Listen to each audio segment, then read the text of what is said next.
Okay, I'm finally getting around to replacing the broken splash shield. That happened maybe a month ago. We were driving to Summit Point, and that was unfortunately already, or fortunately for me, I guess at that point, a dead deer on the road.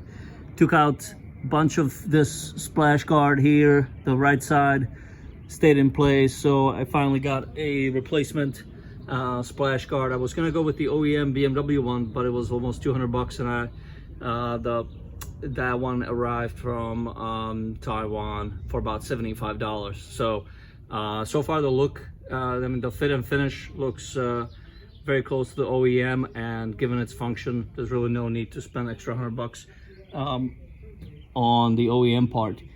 There are a bunch of these 8mm bolts throughout that need to be replaced. Here,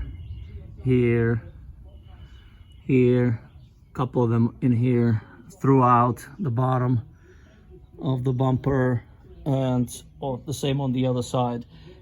Pretty straightforward operation. You just need your 8mm wrench to take those out.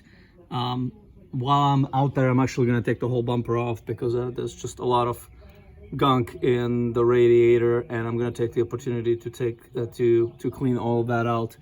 So I'm going to take the whole bumper off and just take a good look underneath there, make sure that the impact didn't loosen anything else up. So that's pretty much it. I hope that was helpful. If you have any comments, leave them down below.